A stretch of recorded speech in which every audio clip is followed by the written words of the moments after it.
राधे राधे दोस्तों, आज मैं आपके लिए कहानी लेकर के आई हूँ दो बहुओं और गणेश जी की एक अद्भुत कहानी।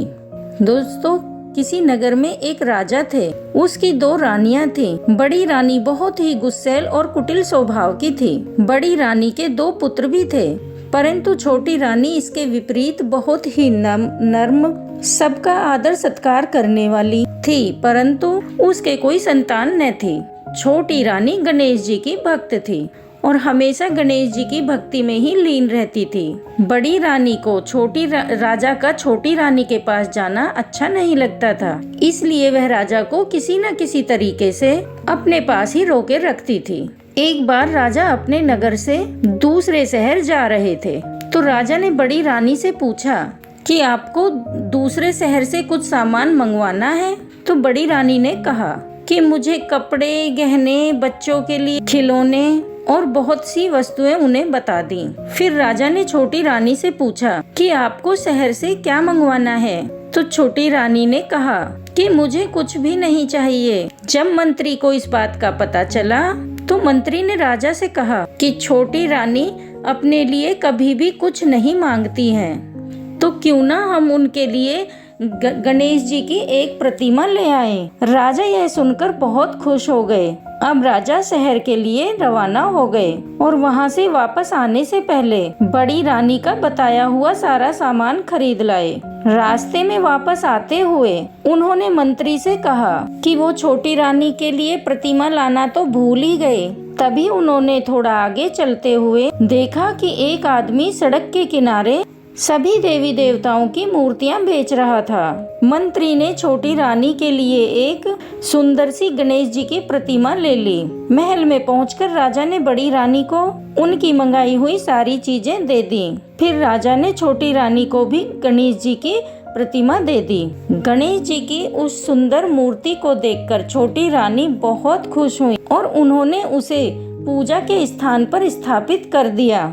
उस प्रतिमा के महल में आते ही राजा को शुभ समाचार मिलने लगे। राजा के पड़ोसी राज्य से चल रही बहुत समय की लड़ाई में राजा की जीत हुई। राजा को समाचार मिला कि राजा के राज्य में पानी की समस्याएं भी दूर हो गई हैं और सारे जलाशय, कुएं, बावड़ी, तालाब भी भर गए हैं। राजा के राज्य में फसल भी बहुत अच्छी हुई और कुछ महीने बाद छोटी रानी को भी गर्भ ठहर गया। जब बड़ी रानी को पता चला कि छोटी रानी को भी गर्भ ठहर गया है, तो वह बहुत विचलित हो गई। उसे लगा कि यह तो बहुत गलत हो गया है। उसने सोचा कि जब से यह गणेश जी की मूर्ति यहाँ स्थापित हुई है, तब से कुछ न कुछ अच्छा ही हो रहा है। तब बड़ी रानी ने अपनी दासियों से गणेश जी की उस मूर्ति को चुराने के लिए कहा और बड़ी रानी ने उस प्रतिमा को महल के कुएं में डाल दिया। फिर रातों रात ही उस जगह पर बहुत ही सुंदर और बड़ा पेड़ उग गया। उस पेड़ पर सिर्फ एक ही सोने का सुंदर फूल उग गया।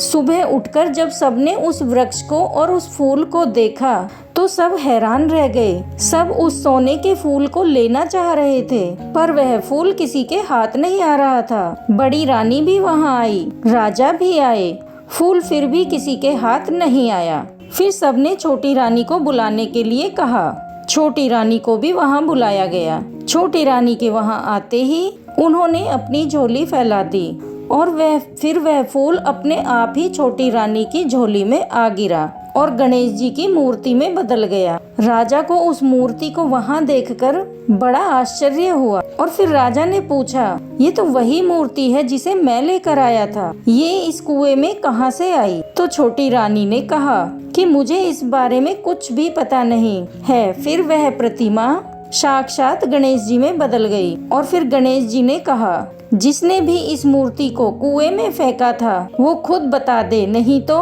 फिर मैं बताऊंगा।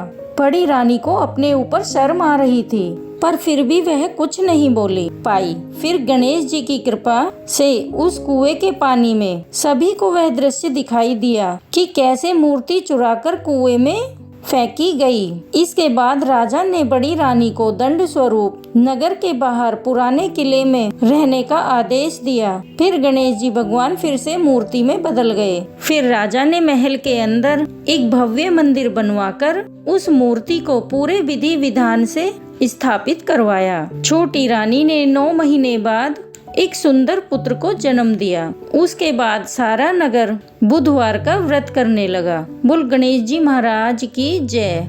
दोस्तों, अगर आपको कहानी अच्छी लगी है तो कमेंट बॉक्स में जय गणेश जी की जरूर लिखना, और चैनल पर नए हैं तो चैनल को सब्सक्राइब कर लेना। राधे राधे, जय श्री कृष्णा, जय श्री